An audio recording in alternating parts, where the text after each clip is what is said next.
Alrighty, gang, so what you need today is a wrecking ball. We're gonna have so much fun. Wherever you're sharing this at, hashtag wrecking ball. Just for fun. Anyway, so here's what happens. Day in and day out.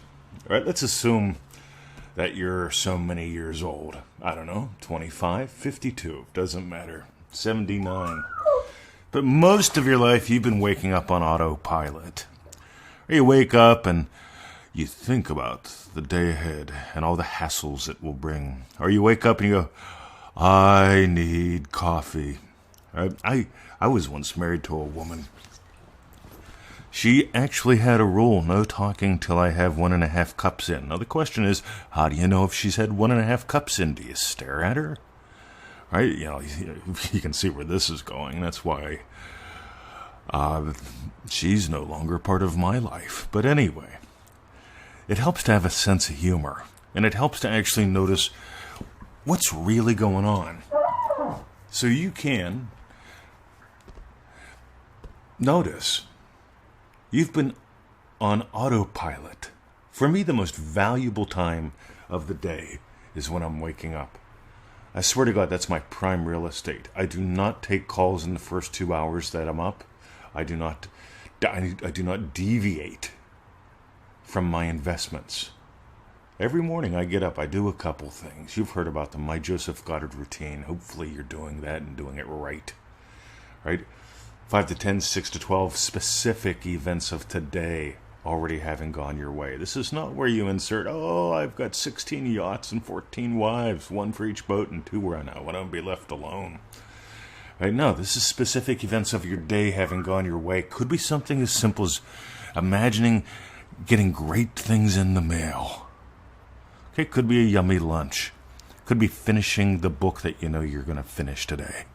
Right? Could be getting emails implying people are signing up for courses after they've listened to the podcast for a few hundred episodes. But this is important, gang, because when you deliberately own your morning, you start to deliberately own your day. If you're waking up and you're being a passive imaginer, one of those master states I've talked about, passive imaginer just has thoughts. Oh, yeah. That guy's going to do that. Oh, that guy's going to be a hassle. Oh, I got to put up with Bob today. It's Tuesday. I like Donut Day better than Tuesdays. That's what most people do. That or they put on the news. Oh, my God. They have an alarm. It starts them up with the news. Bad things have happened someplace to bad and good people. Good and bad people have had bad things happen. Some bad guy did something bad. And then that just perks around in there. I'm not saying hide from it, but stop feasting on it. But you build brick walls. You build a brick wall, 1 brick at a time. And you wake up and you have 5 to 10, 6 to 12 passive imaginings a day. Oh, I bet it's gonna suck. Oh, I wonder how much weight I gained last night eating Cheetos. I wonder how much money I got left. Can I get a big coffee today, or do I gotta raid the kids' jackets for money? Right? I actually had a lady write me about that. Before MM, I was raiding my kids' jackets for money. Now I'm giving them bonuses. But I digress. A brick at a time is how you build a wall. And I don't know about you guys, but I remember when they were building the Sunday school building across from my house when I was growing up. We had the Assembly of God Church there. And they had these guys out there. We'd call them brickies here probably in Australia. Masons maybe in America, bricklayers. I don't know what you call them, but all I know is they worked hard in the sun all day. Mixing cement, putting bricks up, 1 brick at a time. Took them ages to build this darn thing. On the other hand, St. John the Baptist, where I grew up, they had the old school building. They demolished that back in the 70s. This building was huge. It was full of mold and desks, right? And probably ghosts of kids that were locked in the closet by nuns, but I digress. But I'll never forget when they took the wrecking ball to that. This massive building came down in a matter of hours, and they scooped it up and it went away.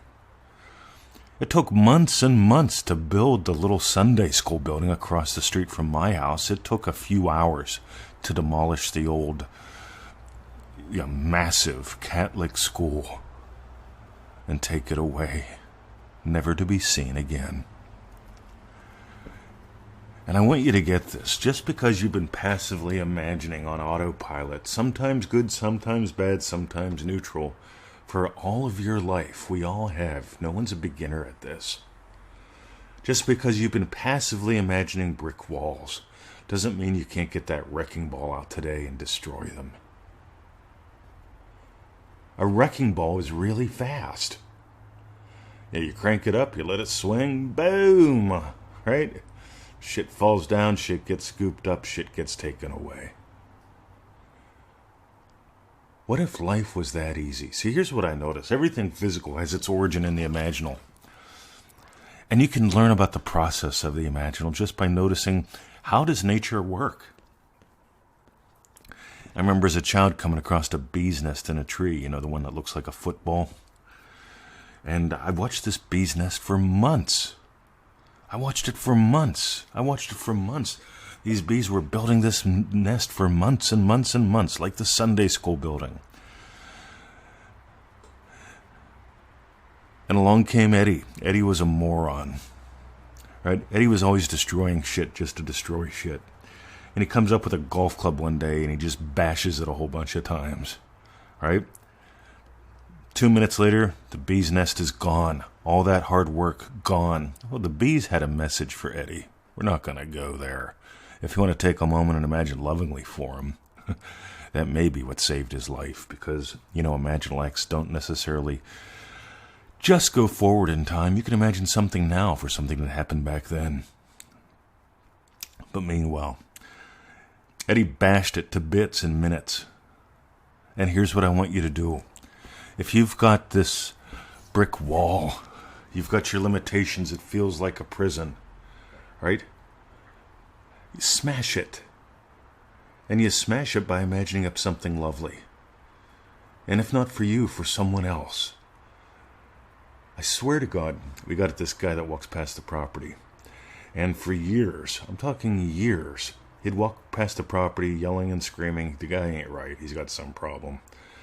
And his heels never touched the ground. He never wore shoes. Spring, summer, fall, winter, he'd be walking past, just yelling something, cussing, doing what he does. Body all twisted up. And I started imagining him walking normal, just for fun. Because I can't imagine walking, the guy'd be in his 20s, have to be. I can't imagine walking every day, wearing a diaper, because he wore a diaper. Don't know if he still does or not. I haven't seen him up close. But I'd imagine this guy walking. Normal. Wearing shoes. And here's what I notice. I see him both bare feet and in tennis shoes now. Walking. Normal. How cool is that? And here's the thing. A typical event of my day, already having gone my way, I'd see this kid every day, walking past the property. Why not imagine lovingly for him before I get out of bed? Why not imagine him walking and not being a screaming time bomb? Something to do. How would I feel if I saw him coming, just taking a walk? And I tell you, I point him out to Victoria as we're driving down the road. Hey, look, there he is. He's almost to the fence. And you can see he's walking normal. He's not all over the place. He's not screaming. I consider that a win. So for those of you who say, but the Joseph Goddard method, you're only talking little things 20. No, I'm talking a guy's life. How many ways can you play? That's the fun thing. When you let the rational go. And by the way, if you want to know what the biggest thing is with the brick wall, it's your rational. Your rational mind is the cement that holds those bricks together. Rationally, yeah, Mr. 20, yeah, typical events of my day. You mean I should imagine my meals yum? Yeah, why not? You don't like to enjoy food? Right? If you drink whiskey, imagine up a better whiskey. That's always fun. If you have company, if you have strangers knocking on your door, make them better looking, better smelling strangers. You see, you can always have fun with this. And if it's if you got a Bobby walking past your gate and down your fence every day, imagine lovingly for him. Why not? Something to do.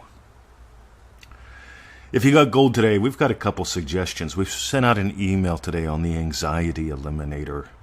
If you're not on the daily email list, get on the daily email list. You can do that at easymanifestingmethods.com. Why not? easymanifestingmethods.com.